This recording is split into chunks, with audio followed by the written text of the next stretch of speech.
Hey, everybody, welcome to another edition of the Wake Up Late with Dougie show. And we're starting late today. How appropriate.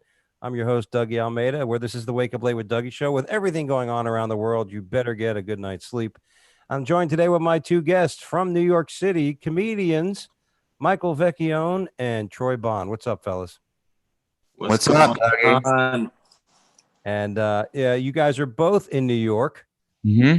And, you're from now. We've had a few comics, obviously, on the show from New York, and they all say things are fine, but just it's always good to get your guys' perspective, considering the city is been through so much in the last several months. Things are actually fine. Things are we're defensive here, is what I'm trying to say. We're real defensive. You sound a little defensive. Things are actually very good, okay, and fine, and they're fine, and they're good, and there's no problems, okay. So everybody's just gonna have to accept that. All right. Didn't want to touch a nerve there, but that's cool. That's Troy. right.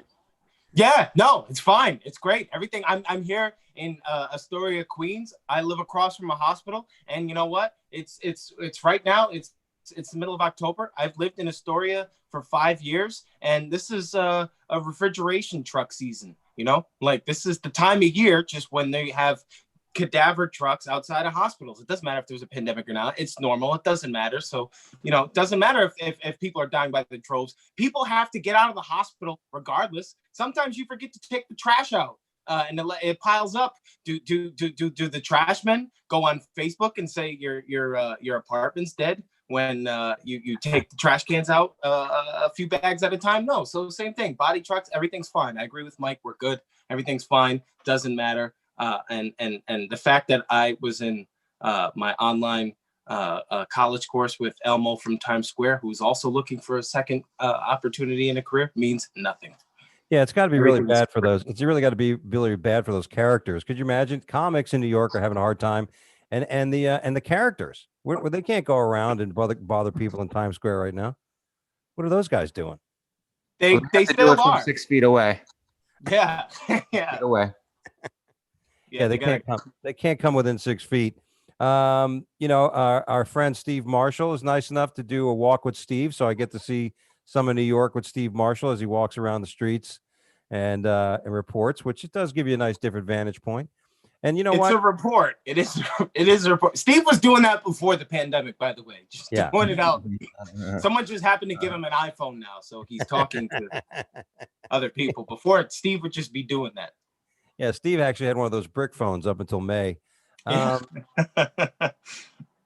you know what, Troy? The cadaver trucks are just our modern day ice cream trucks. I mean, let's face it. Exactly. Yeah. It tastes just as good as Mr. Softy. Yeah, there you go. What's your favorite flavor of ice cream, Troy? Grandma's ashes. See, this kid, let me tell you something. Last time I was in New York, I was at the Broadway Comedy Club, and Troy was hosting the show I was on. And 3 minutes into his set, I said, "This kid's funny, man. This kid's going to be a star, right?" I mean, you could tell, right? I mean, how old are you, Troy? I'm in my late 40s. No, I'm 20. I'm 24. All right. Well, you know what I mean? But I'll tell you something, man. I'll tell you, I learned I've been watching Mike since I was 17. I would be interning at Broadway and New York Comedy Club and going to the cellar whatever chance I get, and watching comics like Mike. And then my actual first hosting a pro show, Mike was the first comic that I ever brought up as an MC. And that was at Broadway years ago. I don't know why I thought it was a good idea to bring a Tinder date to the first show I was ever hosting, but things went well for me that night because A, I'd been watching Mike for years, and B, Mike was on the show. So by proxy, the rest of the show was funny. But Mike, you were one of the comics I've been watching for years. That's very sweet, Troy. Thank you for saying that. And I know we talked off camera about a payment. Yeah. For, you saying that. And I will get it to you. I'll Venmo. Yeah. Well, we said Cash App, but Venmo's okay. Okay. Cash App is something that's a little too technological for me. I'm still on Venmo. Yeah. But yeah, when I first saw Troy, I thought to myself, this kid's got something. I don't know if it's comedy, but he's got a Ralph Macchio, kind of a modern day Karate Kid look to him. So it could be comedy. It could be a spin kick to your face. I don't know. Sweep the heckler, Troy. Yeah, it was a thing, you know. I said, you know, it's funny as Mike, you've been doing this a long time now. It's nice to see that, right? An incredibly long time. Can I just stop you there? A long, long, long time. But dude, you've been, you know, just a few years ago, you and I were talking because you've been nice enough to come do. You and I met when and being down here, you have family down here, so you're nice enough to do our Tavolino shows. Love Tavolinos. And we're looking to reopen that soon. Once things, you know, everything's open in Florida. We don't give a shit here. It's great. You know, and you're nice enough to do those shows. And you come down here and visit the family like most comics do. This is a benefit I have when I book shows in Florida because a lot of comics families live here in Florida. Right. So you know, it works out pretty well. And we've had you there, and they're looking to reopen. So.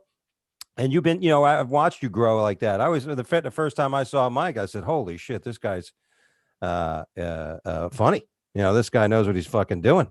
And you know, and here you are, and it's been a good, man. See the Comedy Cellar now. Obviously, the Comedy Cellar. None of the clubs are open in New York, right? There's not a club open. No, none are open. No.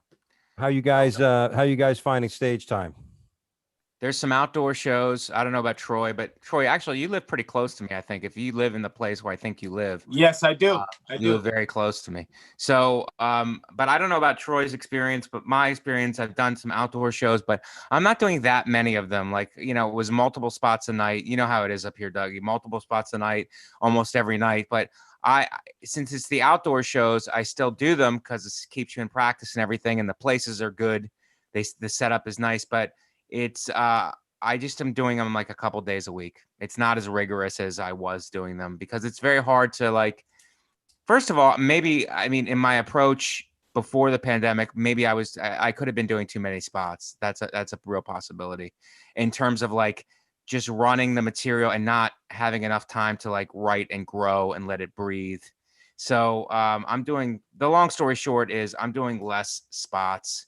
It's harder to get a read on jokes in an outdoor show, in my opinion. It is really difficult. You know, I did one down here in Florida. We had one in a neighborhood, and you know, in Florida, it's hot as balls. So you know, it's not fun trying to tell jokes when the sweat is just dripping down your ass crack. You know, Right. You know, was that a little too? Was that a little too? No, I think our female listeners appreciate Where it. was the show, Belvoca? What was the Seinfeld retirement community? Where can you do an outdoor show in Boca del Florida? Vista? That's a different experience too. Like doing an outdoor show in Florida versus doing an outdoor show in the city. I want to ask Mike what his experience is, but Doug, what's an outdoor show like down in Florida? Well, it was for us. It was in a cul-de-sac, and everybody was about, you know, properly social distance. They were about 400 yards away. Yeah, so you couldn't. You talk about not being able to get a read on anything, and the worst part was near the end of my set, there was a guy who heckled me. I'm like, "Are you really seriously, dude? I mean, you know what I mean? Heckling at this venue, Yeah. it's like going to a Special Olympics event and booing the participants. It's just, you know, give me a break, buddy. You know, I don't know. I mean, you have the drive-through shows, right? People do them at drive-ins, and Yeah, Yeah. one of those. That's good, but it's like hard to get the reaction. You can't gauge the reaction. They're flashing their lights when they're laughing. Everybody's like good-natured, and the setup is every show I've done the setup is the best it can be. They really do a great job of like trying to set. So it's like it's nobody's fault that this is happening. It's just I find an outdoor show or a drive-through show is just harder to gauge whether the joke is strong or, you know. And then, you know, one thing I started to do at some of these outdoor shows, you know, when comedy has to work in a confined space, really, you know, it has to be four walls and you're in a room and the laughter can't really go anywhere. And now, like Mike said, not by choice, this is all happening. So like comics are sometimes competing with like a squirrel who might run across you in a Central Park show, you know. But one thing that I'm starting to do now, and maybe it's something I did before, but just sort of realize it is I'm looking at people's faces during park shows, and like if they're not having if they're genuinely miserable, you can read it on their face. Even just like in the half of the half second comics look at somebody's face when they manage to catch their eye. So now like I'm looking out at some of these outdoor shows that don't have that containment, but people are still enjoying them. It's the same. Like I was worried that comedy clubs were going to be in trouble when things open up again, because I was like, well, nobody's going to want to come to a club. But then restaurants opened after 3 months of everybody having to be inside, and they didn't want to look at each other anymore. And they were like, well, let's go look at each other at Friendlies or whatever. And now they're like, all right, we can't even eat from each other anymore. Let's go to somewhere where other people can talk for us and we can enjoy that. And that's what I've noticed at these shows is like people are like actually just enjoying live entertainment. They're enjoying that. Like it's not something, it feels more appreciated now in a lot of ways than it did before. I like the way you took it, Troy. I think that they took us for granted, and now they brought this disease on themselves because of taking us for granted. And now they're grateful when we perform in an outdoor show. I think you're right. I think the world had it coming, and they didn't appreciate our talents as much as they should have. So Great Mike, point. Everyone was looking to the church and the pastors, and they're like, wow, thank God. The church around the corner from me in Astoria, they opened after they've been closed for 4 months. And like, wow, it's so brave of the pastor to be coming into work and doing this for all of us for in-person church service. And I was like, yeah, he's doing one spot. All right. I'm doing 4 park shows this week. He's doing one spot. One spot. Yeah. So what Mike is saying, it's not China's fault. It's not Trump's fault. It's the hecklers and the comedy world fault. They brought it on themselves. That's what I'm saying. They brought it on themselves. They brought the disease on themselves. Yeah. Well, here's the thing. We hope, right? I mean, New York is taking a while, and you guys had the resurgence, and there's actually schools shutting down again certain areas. Cuomo has kind of put the kibosh on de Blasio from certain things to keep from shutting things down. But if things just continue, if there's a second wave and there's just this continuation of a shutdown, is there a point where you guys would say, the hell with it, I'm out of there? I'm beelining it to Florida. I'll say it right now. I will be down there in Florida. Yeah, because he's got a safer alternative. He's got a place to go, Troy. Do you have a place to go? Do you have family down here, or? I have no. Where am I gonna go? I think what I'm gonna end up doing if New York gets really, really bad and comedy clubs aren't gonna open again, I'm just gonna go down the safe route and just run for Congress. At this point, that's a guaranteed check. Like I feel like there's a lot that I can pick up on some of the AOC bringers from my campaign. Like I feel like I can really align myself with some of that, especially as a fiery Latina. Mike, I don't know how you feel, but I vote for you. Troy Bond. You would vote. That's what I'm saying. You'd vote for me. But right? You have the name and the look. You're a young, good-looking guy. You're charismatic, well-spoken, and you have the name, Troy Bond. My word is my bond. Yeah. There you go. It's right. Great. I've got it. I didn't have what it takes to be a comedian, but I had what it takes to be Ralph Macchio. Again, don't have what it takes to be a congressman, but I do have what it takes to be a Kennedy. Well, you kind of look like a male version of AOC. Just get right. That's what I'm saying. I'm a non-binary, like Bruno Mars, lesbian type situation. Yeah, and you're right. The Bond name is great. It's a great. Mike should be your campaign manager, because he ain't doing nothing. Do it. That's what I'm gonna do for corporate. That's gonna be my first thing as my run for Congress. Is I know so many people that are out of work right now. And I'm just going to hire only comics to write slogans and speeches for me. That's what we're going to do. That's how we rebuild this coalition. And then we all go to Washington together. And I'll make it mandatory that if you have done at least 5 years of open mics, then you get a spot on the Tonight Show. I don't know. We're still working the kinks out. No, I think that you go to Washington with a whole bevy of hilarious policies. Exactly. It's working now. How much worse could it be? Right. You know what I mean? What we need we need change. And there it is. Yeah, I mean, what are you going to do? I mean, it's crazy. I'm actually leaving Florida. I don't know if you guys heard the news. I'm actually moving from Florida. To where? North Carolina. Oh, no kidding. Yeah. It was the wife's idea. And I'm like, this is a dumb idea. And then I took a dog for a walk and I sweat my balls off walking the dog the other day. And I said, you know what? I wouldn't mind leaving this place. Wow. As Troy, you're a thin guy, you're in good shape, but as a large man like me, it's not fun sweating 12 months out of the year. And And if Dougie, you, can I just say something for the listeners? I'm in really good shape too. he is in really good shape. I don't want to be left out, dude. I'm in good shape too. I've been working out during the pandemic, and I'm in really good shape. So go ahead. Have you? Everybody knows that North Carolina is the Alaska of the South, so you'll be much cooler there as you would be. That's the thing. I was second guessing it. When you're going to I've lived in Florida. I moved from New York when I was 5. And I've been in Florida ever since. And then, you're like, oh, the change is going to be horrible. And I'm telling you, I was walking the dog. It was hot. And I looked on my phone, pulled up the weather in the city I'm looking at moving. I'm like, it was 66 degrees 2 nights ago. And I'm like, see, that's fat guy weather. That's a great sign. The more 6s you see in a row, the better of an omen it is. See, did I tell you this kid's talented? Yeah. Are they open? Is North Carolina open? Yeah, I don't know. I don't think so, but yeah, I'm hoping it would be. And, not minded. That's pretty solid. Yeah, it's funny. My wife was even looking at the politics of the city. The poly, like I my waited wife. 7 years to hear that, Mike. Thank you. Give the kid give him some kudos.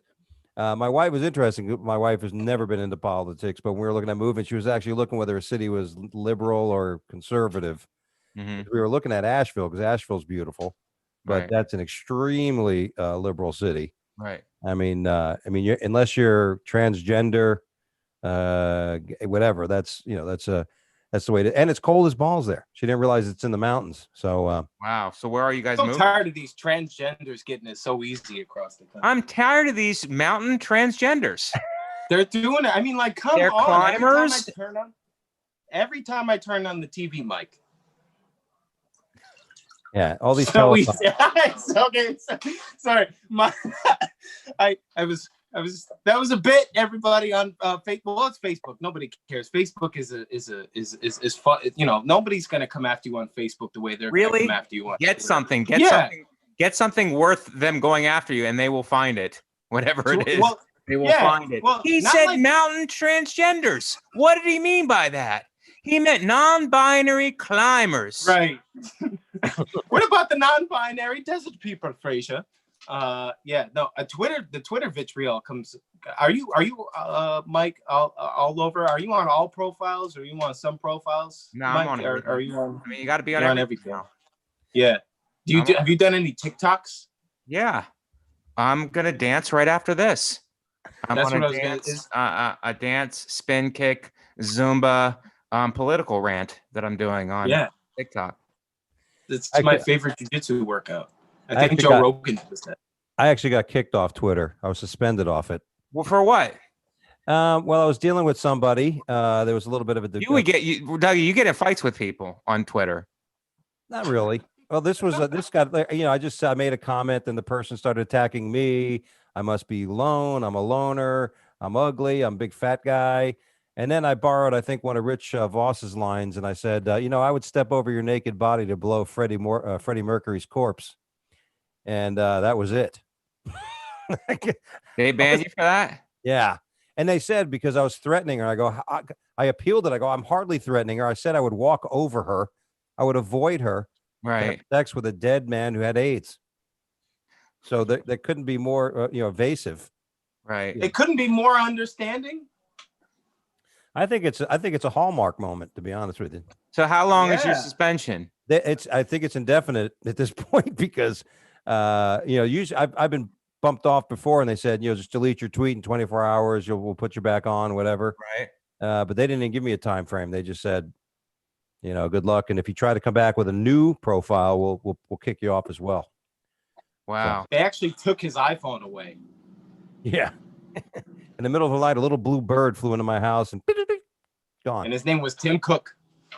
Yeah. So you're off Twitter now?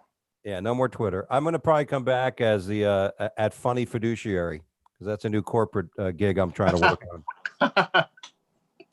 I'm not. I mean, do you guys on Twitter much? I mean, isn't Instagram and like you said TikTok and aren't those the real sources?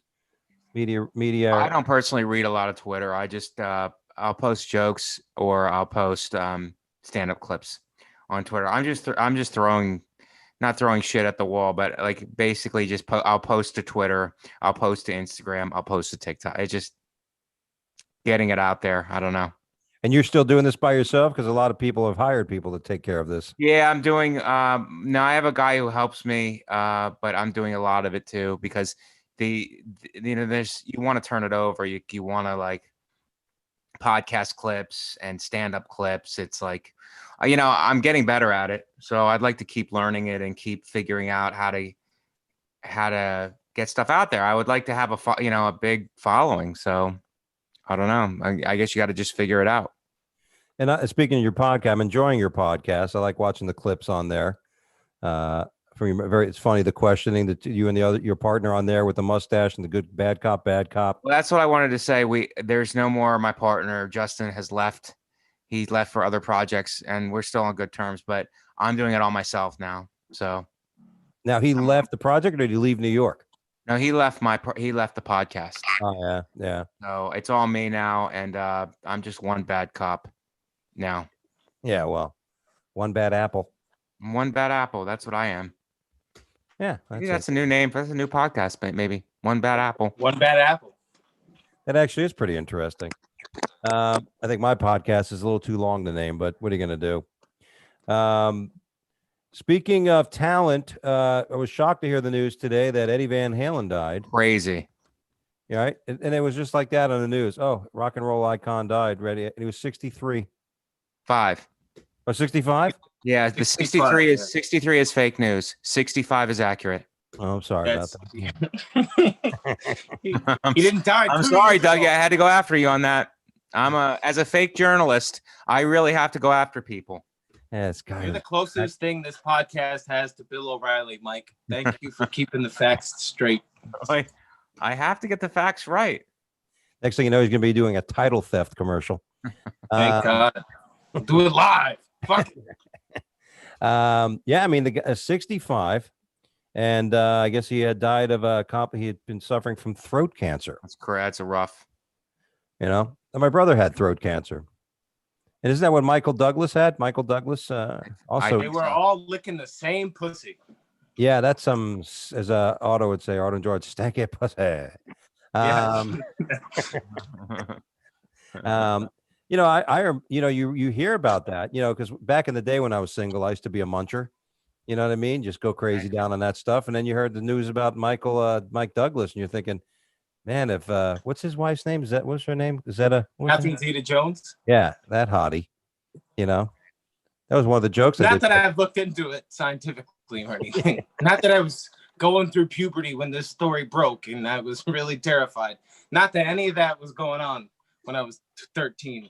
Did that turn you off when you heard that? Did you think, oh my God, I've been thinking about this woman all this time to find out? No, because my dad would be dropping horrible life advice to me, things that he just wasn't realizing he was saying. But I remember him finding out that Michael Douglas was telling people he got throat cancer from eating out women. And we were driving in the car, and he looked at me and he was like, that's how you know God is a woman.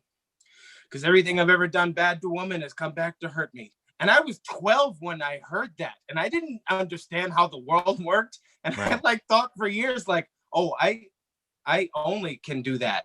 I'm not allowed to do any. There was an episode of Friends where Joey was going through a clinical trial test and he couldn't do that. So he could only eat his partner out. And that's what I thought sex was for years. And they didn't tell me any differently at Sunday school. So it kind of just worked out. But no throat cancer. I mean, there's COVID now. So maybe that's why. Maybe I ate so much pussy that forget about jumping from bats to humans. It was just snatch to bat. I don't know. That was gonna be better in my head when it was coming up my mouth. Yeah, that's interesting. So you can either get antibodies or you could just eat some. Or you can eat Annie's body. Yeah, there you go, Troy. I had a fear of that. I'm actually fearful. I had COVID in June. Oh wow! My wife and I was asymptomatic. So then I went on my antibody comedy tour, because I figured I had at least 3 or 4 months of, immunity. So I didn't mind getting on a plane. And then I had an acting role. So on Monday, I go to the set, 8 o'clock showtime. I'm doing this gig, and they made me wear a suit. And I hate wearing suits. I don't know about you guys, but I'm not a suit guy. I don't like wearing suits anymore, especially when you get to the location where they're shooting it and it's like 100 degrees because they didn't turn on the air conditioning in the place when you get there. And then they ask you, "Oh, can you go put your suit on now?" And I'm like, "Can I wait till I'm just about to shoot?"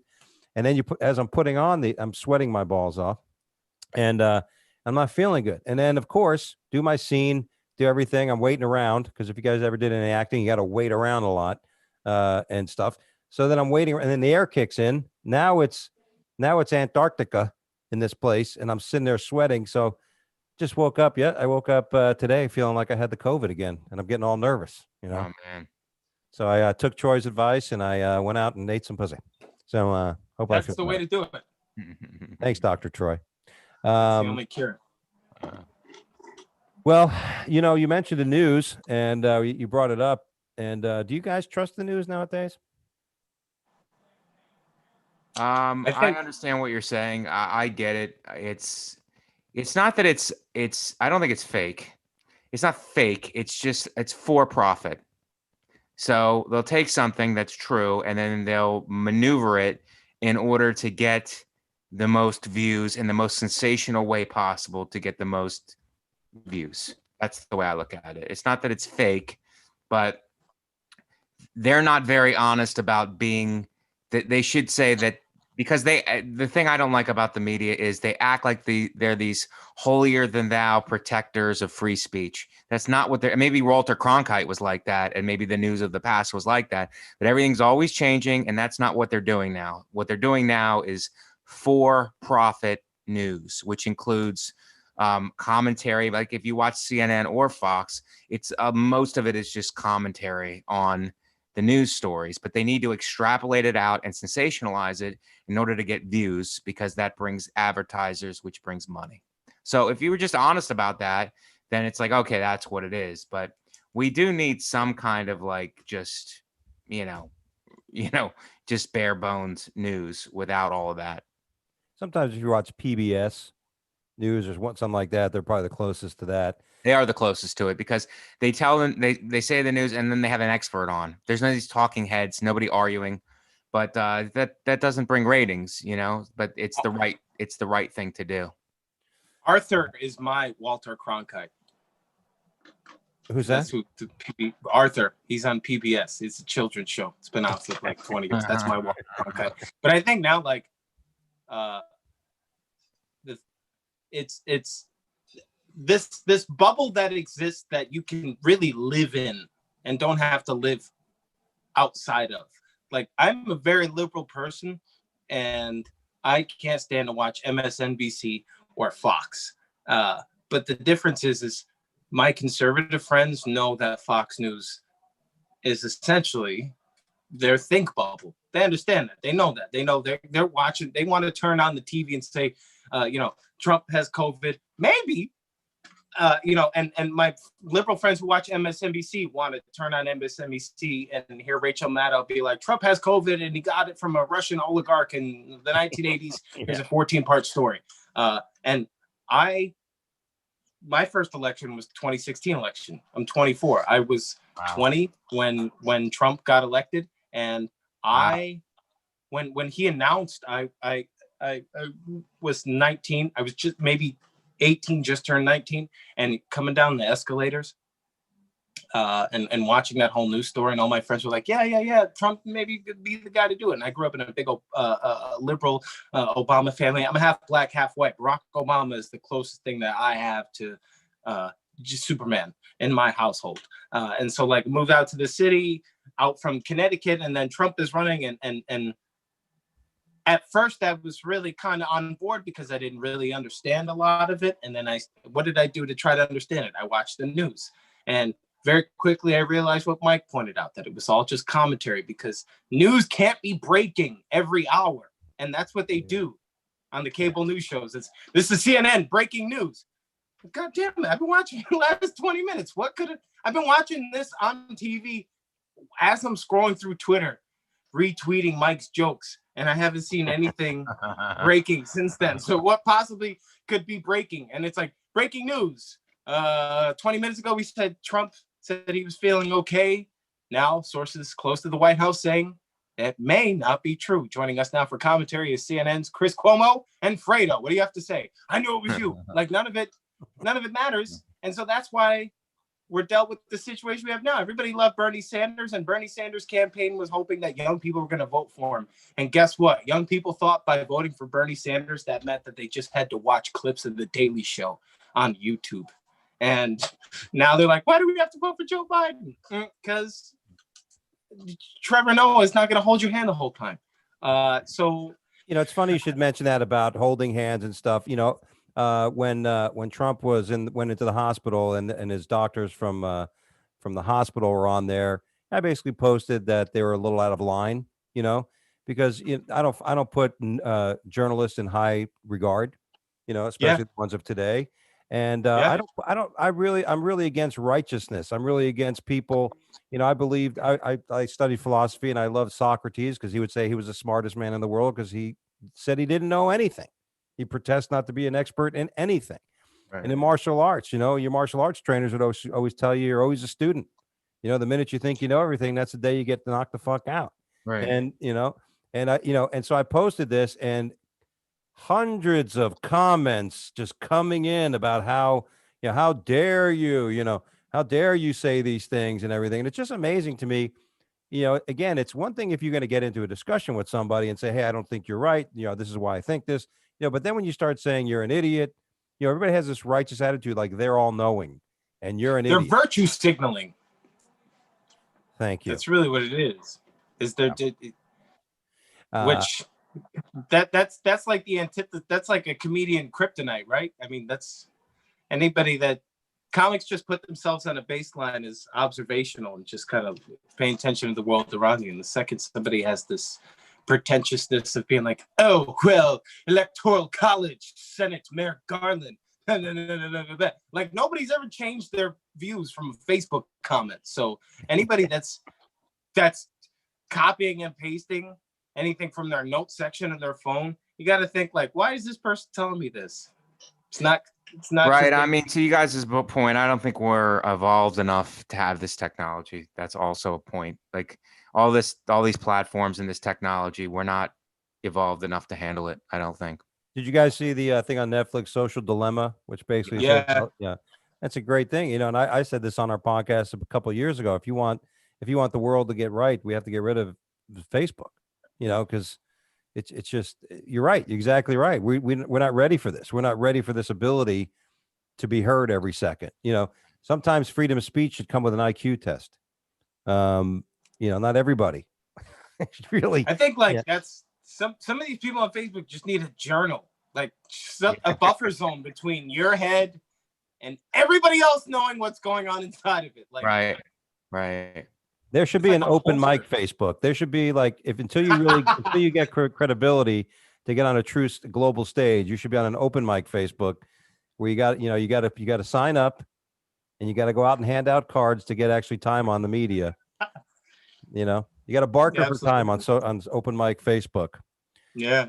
I think it's going to get worse before it gets better, but hopefully the answer is people get educated to it. And it's somebody else had this analogy. This isn't mine, but it's like they compared it to smoking, where it's like, oh, once you realize that it's this bad for you, then you'll adjust to it and you won't be on it. Or, we have to be on it to a certain extent. So you just post and then get off. And then, that's it. Yeah, I keep breaking my own rules. I don't want to make political comments because it's the next thing you know, people are just commenting and don't even get involved. But sometimes you see something, you're like, oh, I got to make a comment. One thing you got to catch yourself. I mean, for your own mental well-being, it's like realistically, like you're a smart guy. You don't want to waste your energy fighting with people on there. It's just a waste of energy. You're not convincing anybody of anything. And these people, it's like, they're not going to step to you. It's not like a face-to-face confrontation where there's some honor being protected. It's just like, it's a waste. It just gets you upset. It gets them upset. And it just turns into something ugly. And then it casts like a bad energy on you for the rest of the day. So it's just like, when you start to get it's like I don't it's not going to change anything. So, and I don't feel the need to like get involved in this. I have other, especially a guy like you have a lot going on. It's like I have other places I can put my energy. I don't want to do it. I don't want to put it in this. You're right, because once you do get involved with it, it kind of eats away at you. You're like, oh, it does. And then people, the people are in the industry, people are this, you're like, oh my God, this person, next time I see them, are they going to be club booker and this person's this? And you're thinking, oh my God, and then you're thinking, because you come real close to basically telling somebody to go, go screw themselves. Right. Kind of thing. But it causes a bad feeling. And I even feel it sometimes when I'm on there too. I know when I'm on there too much, when I start to hate, I start to judge people that I already know. Like I know that I'm friends. I start to judge. When I start judging people, I'm like, I got to get off this. This isn't a them problem. This is a me problem being on this too much. Yeah. That's a good point. I think a big thing is not being able to, because like I worked at the Empire State Building for 5 years. I dressed up like King Kong as a mascot, and I took pictures with the tourists at the Empire State Building for 5 years. It's, I'm not saying that as an accomplishment, but here's the one thing that I learned, that it was an allegory between that job and social media, where I got the shit kicked out of me almost routinely at that job, because I'm in this giant mascot costume and people are just walking up and they're going, oh my God, it's King Kong. And they want to rough him up. I get it. Like, they want to get into a scrap. But then I'm talking like open hand slaps. I had one time just the dude just grabbed me by the pussy, just like right up and grabbed me in the King Kong suit. This happened. And I understand the reason why it happened. I would get mad. I'd go back in the room and take the gorilla head off. And I'd just be like, what is wrong with humanity? Then I realized if they know there's a person inside of the costume, but they can't see the person inside of the costume. All they see is the costume. Right. And so that's why some of these Facebook fights get so nasty sometimes, is because I don't think that when you spend 8 hours a day collectively just mining through your phone, not even really looking at it, it's hard for you to realize that everything that you're seeing is from another human being. It's like another human being connected to that phone, but you don't see the whole human being. What do you see? We've all done it. You see the pictures, you stalk, you zoom in, you zoom out, you go to albums, you do all this other. So, you don't connect to them as human beings. Who would have thought Troy would have learned all this just from wearing a gorilla outfit? I'd like to cut Troy off for a second and be like, I'm sorry that I didn't know that you were a sensitive King Kong. If I knew that there was a sensitive person inside that suit, then I wouldn't have smacked you in the dick and grabbed you by the head. Okay. And let me say something else, Troy. No, you're not going to talk over me. You're not going to talk over me. I'm going to make my point. Okay. And Troy mentioned was getting to his acting background about playing King Kong. And I've been in stuff too. So I just want to say that. Yeah. He was Mighty Joe Young. Excuse me. I hate to interrupt, but clearly only one of us has seen Beneath the Planet of the Apes. By far the best one of the franchise. And that's the allegory I was going for there, Mike. Of course I've seen you and everything that you've been in. Are you kidding? I subscribe to the Comedy Central YouTube channel. Okay. Every time that your name pops up, it's like because I've been in stuff too. Hanukkah. I've been in stuff too, because you guys both mentioned acting work now, and I think that you both are trying to show me up. Oh, my acting work. It's like I was in stuff too, dude. I was in stuff too. I saw you on The King of Staten Island, and I grabbed my mother and I said, I've said some words to that guy, and I tell people we're friends. And she said, I'm so happy that you don't have student loans. So I saw you in Staten Island, and in a lot of ways, it was like I wasn't in Staten Island. That's what it was for me. And I was very proud of you when I saw that, Mike. Well, thank you for finally giving me some credit, Troy. Okay.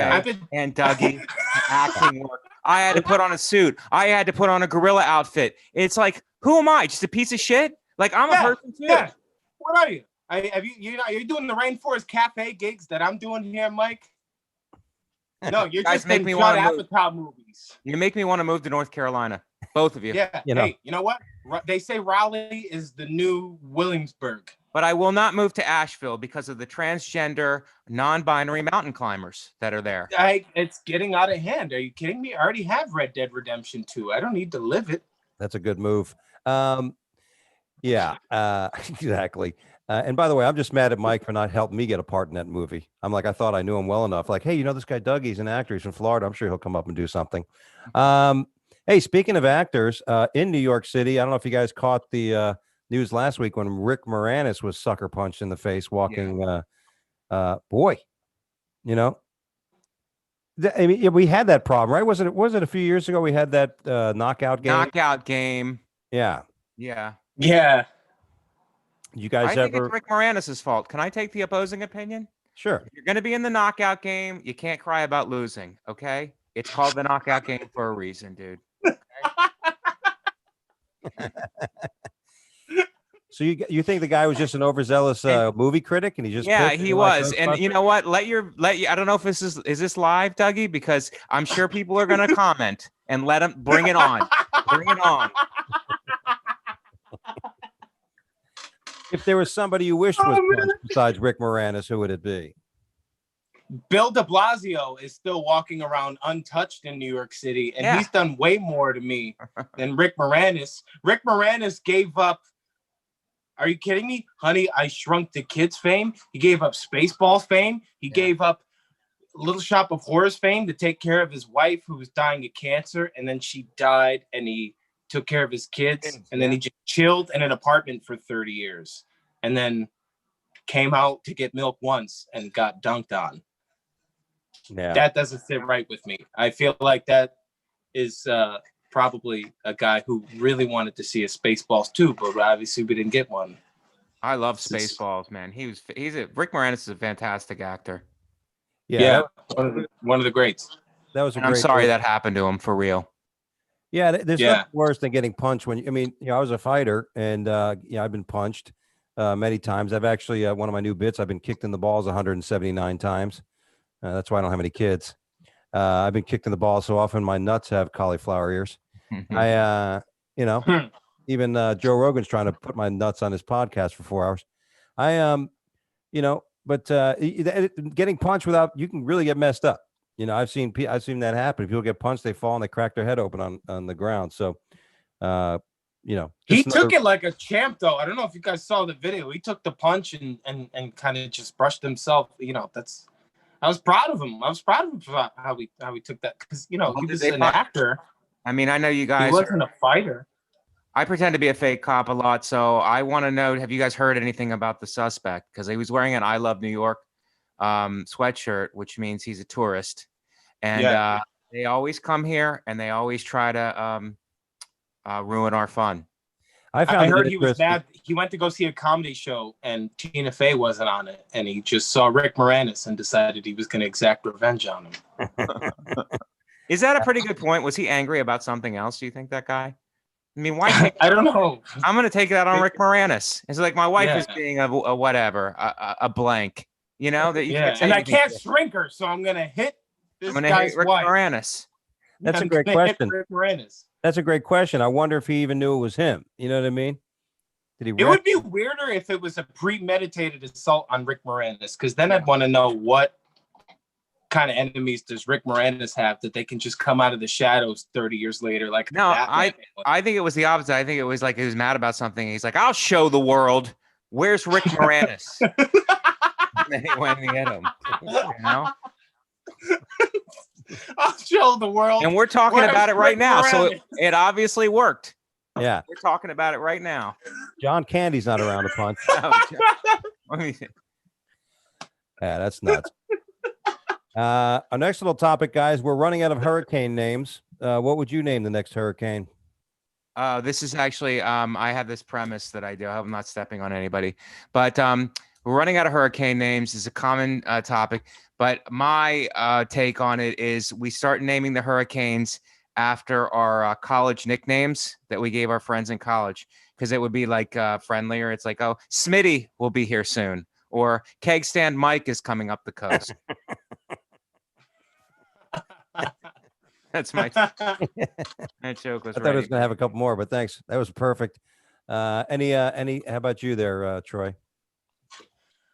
Well, I thought it was interesting that I read that article a couple of weeks ago, and they said that they're running out of letters in the American alphabet to name hurricanes after, so they're going for the Greek alphabet, right? And I think we should, why just stop at letters? Just start naming hurricanes after diners, because they're all run by Greeks, and much like diners, hurricanes devastate you financially and put a lot of strain on your family. So why not just call the next one, hey, it's Hurricane Constantelis from the street. That's solid. It's a oh, I got 2 on the show. God damn it. This is making up for all the times my dad didn't come to my T-ball games, Mike. Thank you. This is twice in one show. I want everybody on Facebook to know that the guy that memorized the Megabus joke when he was 20 is getting love now years later. And say that's the only way you'll travel now, by a fucking Megabus. Yo, that's true, man. I feel safer going Megabus. Have you taken Ubers in the pandemic, Mike? Yeah. Do they all have that Not all of them. I mean, most of them, Dougie. I don't know if you know what's going on here, but in our Ubers, that there's plastic that separates the front and the back, and then you get in with a mask, so it's pretty safe, I would say. Unless the person before you was sitting back there. That's true. Easy. I did notice that there was. Oh shit! There was just throws a wrench into all of it. I know. Well, I had a gig in at a place called Vasani's this past week in Port Charlotte, and I go to the hotel and there's people just walking. I had my mask on. I don't want to take it. So I'm about to get on the elevator. There's 4 people on the elevator without a mask, and I'm like, I'll take the next elevator. You know what I mean? Yeah. It's not like my fat ass was going to take the stairs.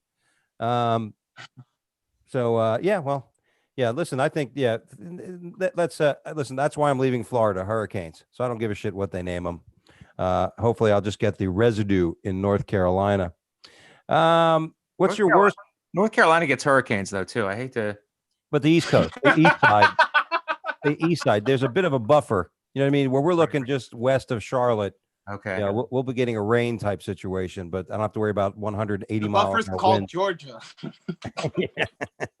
That's the fluffer of hurricanes. All right, I'm going to skip one question. We're on time, so I'm going to just ask you this guy's question. If you were capable of time travel, would you go back in time, or would you go into the future? And if you would go back in time, when, and in the future, how far? I would go back and do all the check spots that I have ever done and do them again to really appreciate them for each time that I've done a joke in the last 3 months and I've been heckled by a golden retriever whose frisbee went across my feet. That's what I'd go back in time to do. I'd go back in time and really appreciate check spots. Anything else? I feel like what else can you go back in time for? It's been, I had to live a very short amount of time of my life without an iPhone. So going backwards, what am I, going to get to watch the Challenger explode? No, I don't know, Troy. You might have to live in the moment.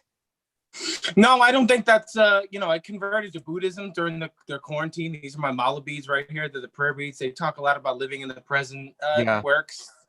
It looks like a disguise. It looks like beads on the outside, but really it's a smartwatch with all of your social media. They're anal beads and they smell terrible and they don't tell time. Yeah, he doesn't want to get punched in the face walking down the street. Yeah, no one's going to try to steal his Buddha beads. Nope.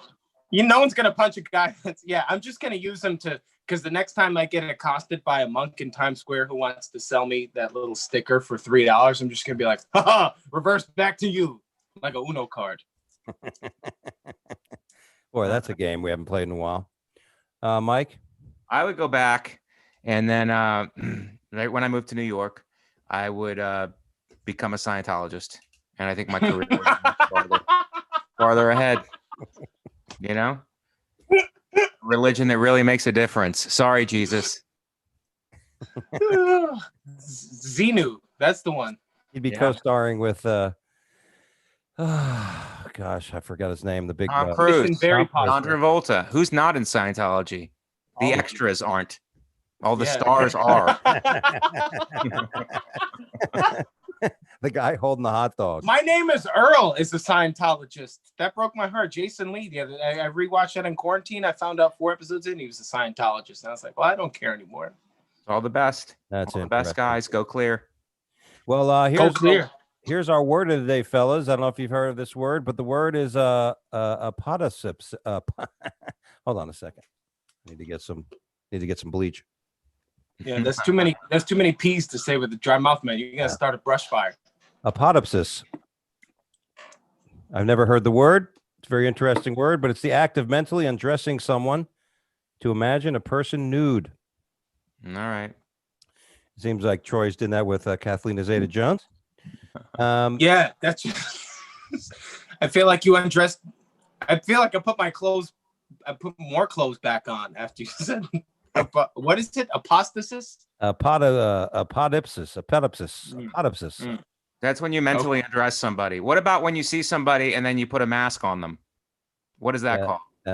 That's called Kellyanne Conway-stasis. That's Kellyanne Conway-stasis. But see, you learn something new every day. And now it's time for Let's Make It Funny. We have some stories here. You guys are challenged to be the funniest comic in the Make It Funny bit just by making us laugh by just simply the punchline or the story. And this week's prize is a dream date with Kathy Griffin and the severed head of Donald Trump. Our first story, by the way, let's get back to this. Our first story is that's not the storylines. Hold on a second. Our first story, everybody, is a hypnotist sexually assaulted clients. You know, have you ever been on a comedy show with a hypnotist? Yes. One of those hypno shows? Yeah. And the guy did he did better numbers. Did he? Yeah. Better numbers. It's like I'm doing something wrong. They always do. The hypnotists can market themselves to being able to make the audience think that there's something they can provide that'll change your life. You know, we can only change your life for like 2 hours and make them feel funny for like 20 minutes of that. Do you buy the act? Do you buy it? Do you think you think these people are just acting out for the sake of the show? Wait, what was the story? The hypnotist molested people? Yeah, I guess he said he was a hypnotist and ended up performing a proctology exam of some sort. Essex County-based hypnotist was arrested on Wednesday after an investigation revealed that he was sexually assaulting clients. And then he starred on the Cosby Show for what, 15 years? That's pretty solid. Yep, that was good. Got that one. You got to laugh. And he was charged with sexual assault, endangering the welfare of a child, and practicing medicine without a license. Okay, here's my. That's where I draw the line. Here's my take. He's a doctor, a hypnotist. I would be like, I'm also a cop, and then I would arrest the guy for arresting me. I would arrest him. I'm in a higher rank. This is my jurisdiction. It's funny how Maybe titles that guy work. really is.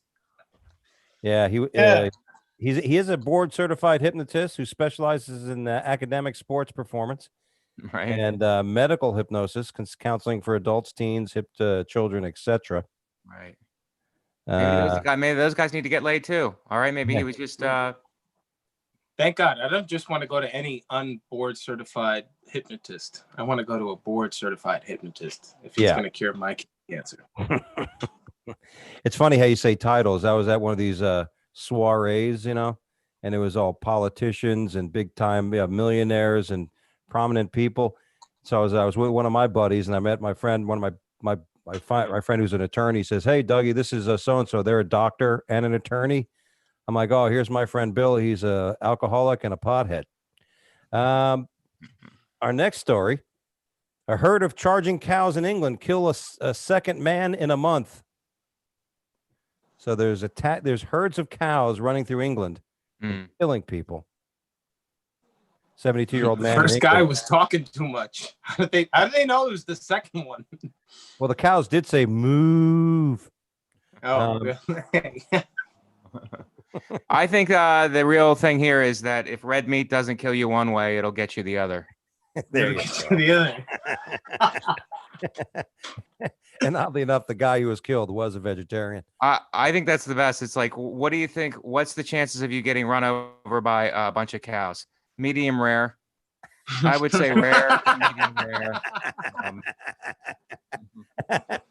I don't think we could top that.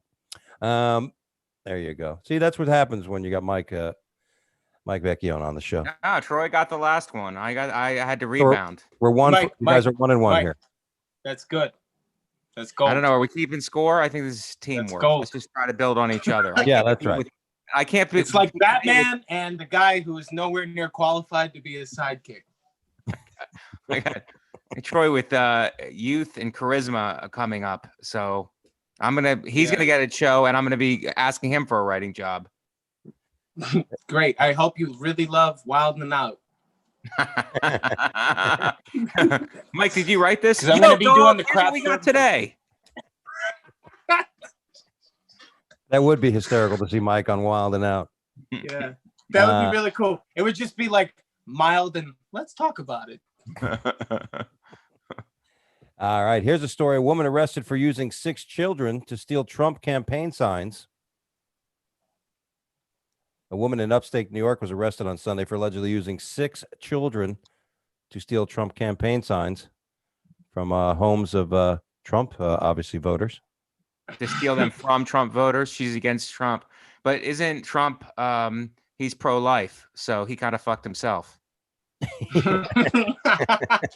Yeah.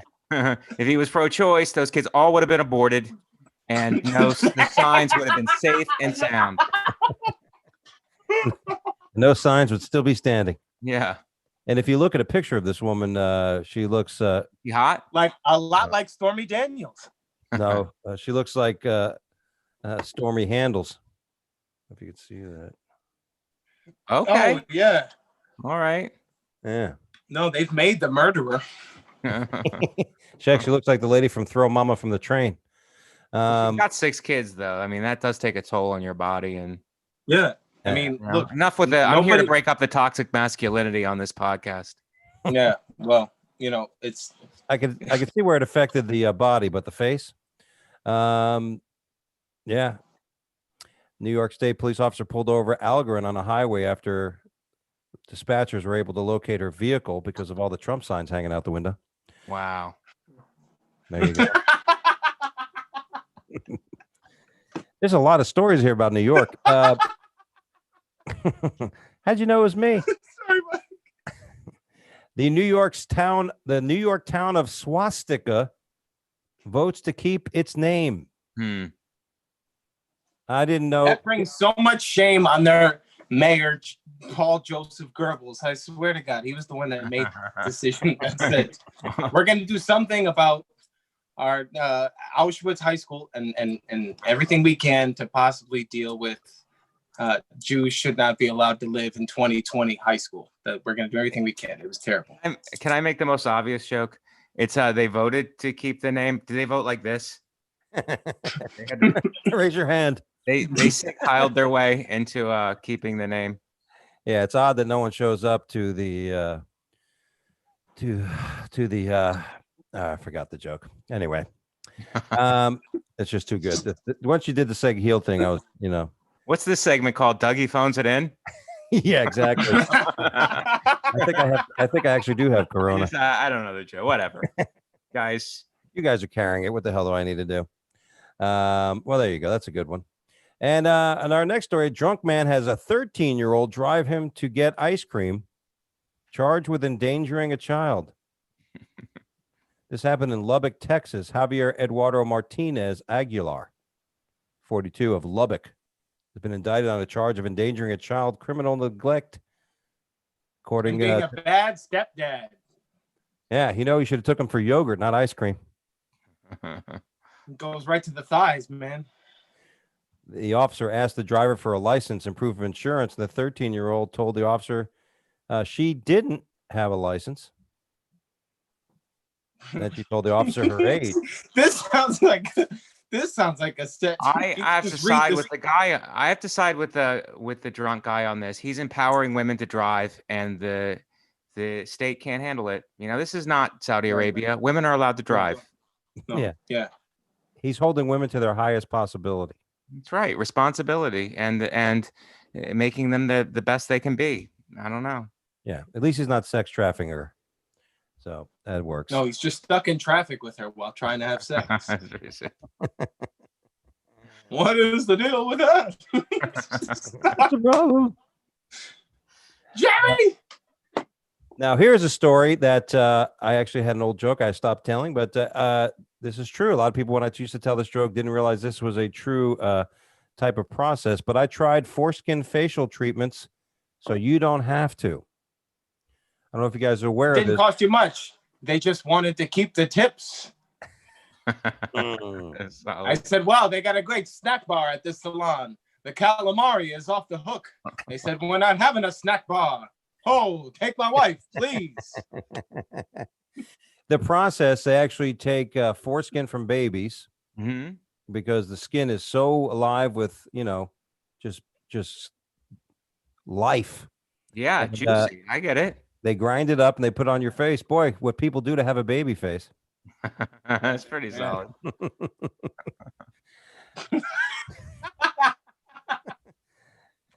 Don't get it in. Don't get it in your eye. You'll be cockeyed. Yeah. I am on a phone trying to book a special appointment for a foreskin facial. It actually is real. All right, Yeah. so what is it? Do they grind up the foreskin? Is it a liquid? Is it a powder? Like what is it? They take It's the episode of Bill. This is the only Bill Nye episode I never saw. Is foreskin a liquid, a solid, or a gas? Well, as a pedophile, I need to know what they're going to Yeah. put on my face. That's right. Right. That was, I think, how they started the Epstein documentary. Yeah. Today, after we blow up this helium balloon with fire, we're going to show you how we do a foreskin facial. The procedure is popular in Hollywood. Go figure. Celebrity circles inject cells from a baby's foreskin, specifically in South Korean baby's foreskin, into the face. Sandra I think Bullock, that's how they made Jaden Smith. Sandra Bullock and Kate Blanchett are big fans. Yeah, so that's how it works. How do they know that? You ever see their face? Yeah, maybe. Is it something that women do or that men do? Well, this guy did it, so I guess you could do it. Yeah. And boy, but you can get in cheaper at the movie theater if you do it. It's something a guy does, but you don't find out about it until 20 years later, and he accuses him of doing it at a party in the 90s. It's like a Kevin Spacey thing. Yeah, you go to some of these salons. You say, I want a foreskin facial. It's a little different. We do it here. And our last story for the day: elderly woman 71 is suspected as the getaway driver for a burglar gang. Garda. And her last words were, "Thank you for being a friend." And not leaving me at the bank again. I don't think they were actual burglars.